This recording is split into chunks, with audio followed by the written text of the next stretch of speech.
भगवान दो कामों से ज्यादा प्रसन्न होते हैं, एक संत सेवा और एक साणों की सेवा। साण नंदी वृषभ, संत सेवा और वृषभ सेवा, साण सेवा, इनसे ठाकुर जी ज्यादा राजी होते हैं, ज्यादा प्रसन्न होते हैं।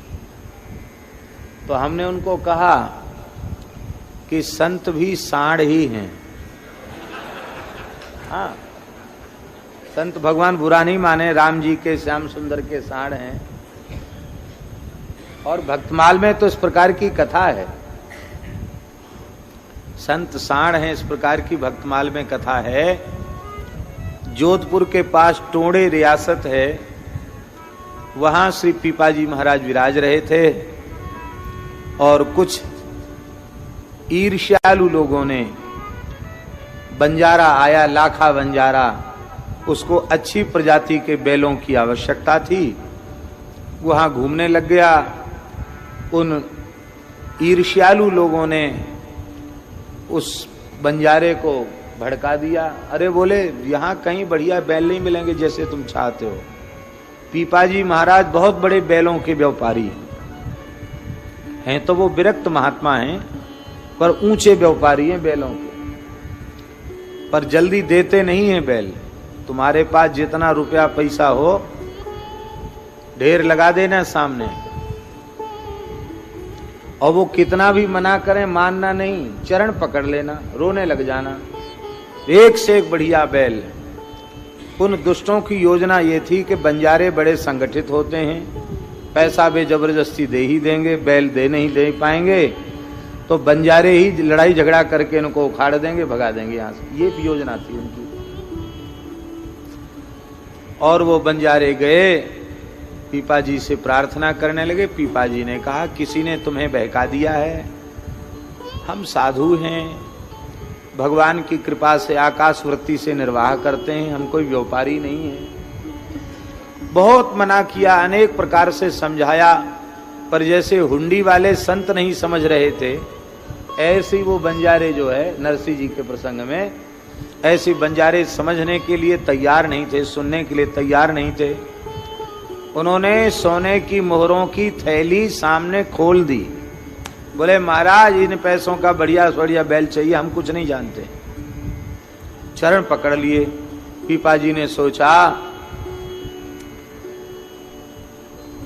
संत तो आते जाते रहते हैं और भगवत इच्छा से इस समय एक फूटी कौड़ी भी स्थान में नहीं।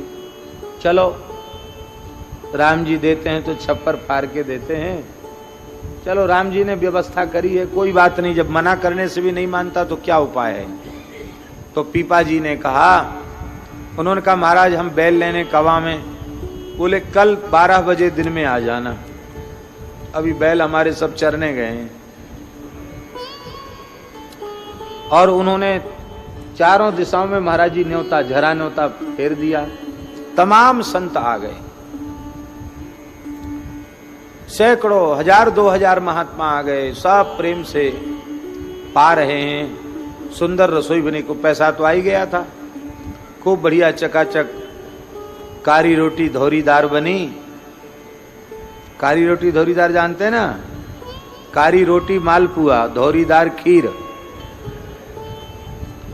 सुंदर कारी रोटी धौरीदार बनी, खूब चकाचक रसोई बनी, ठाकुर जी को भोग लगा।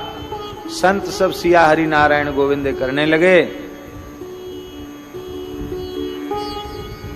श्री पीपाजी ने ठाकुर जी को भोग लगाया, संतों को परोसा और ठाकुर जी से प्रार्थना की कि प्रभु, इन बंजारों का अन्न आपने प्रेम पूर्वक आरोगा है, साधु पावेंगे, और हमारे पास तो और कुछ देने के लिए तो है नहीं। आप इनकी चित्त बुद्धि को शुद्ध करें, इनके हृदय में अपने प्रेम को प्रकट करें, ठाकुर सेवा संत सेवा के प्रति इनको अनुराग होवे। क्योंकि साधुओं की कहावत है, जिसका चून उसका पून, साधु को पाप न पून। इनका चून है, इन्हीं को सब पुण्य मिलने वाला, आप कृपा करना। प्रार्थना की, पीपा जी की प्रार्थना से उनकी बुद्धि शुद्ध हो गई। और वे सब आए तो उन्होंने देखा भंडारा हो रहा, पंगत हो रही है। कहा महाराज बैल? बोले यही बैल हैं सब, राम जी के बैल हैं ये सब, इधर उधर गए थे चरने के लिए, अब सब आए हैं, अपने स्थान में आए हैं, और आपको जितने की आवश्यकता हो इनमें से छांट के ले जाओ और जीवन भर खूब सेवा करो। तो वे प्रसन्न हो गए, बंजा बुद्धि शुद्ध हो गई थी ना।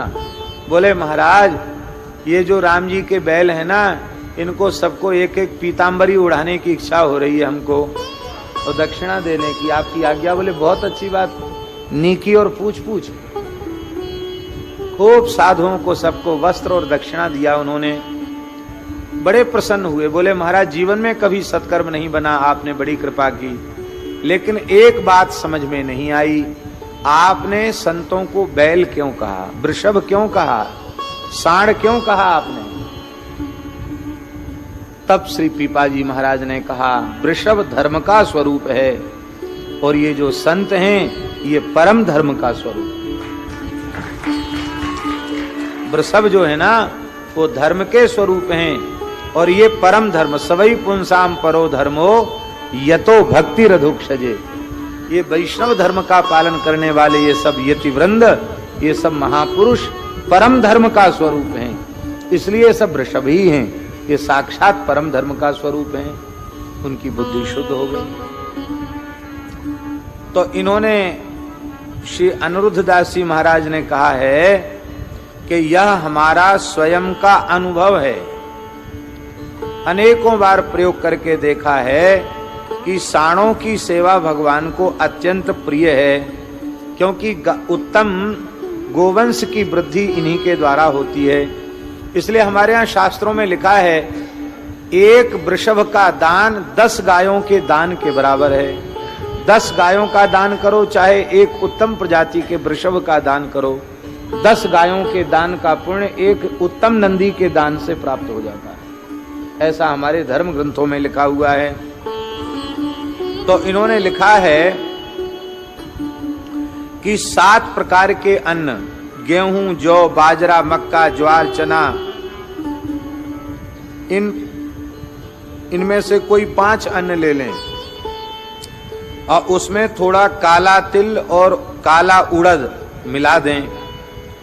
कुल मिलाकर 7 प्रकार के अनाज, उनकी मात्रा चाहे 11 किलो हो, 21 किलो हो, 31 किलो हो, अथवा भगवान ने सामर्थ्य दी हो तो 1 किलो हो, 1 क्विंटल हो, अपनी सामर्थ्य के अनुसार इसका दलिया पिसवा करके 1/4 गुड़ या शक्कर उसमें मिला लें।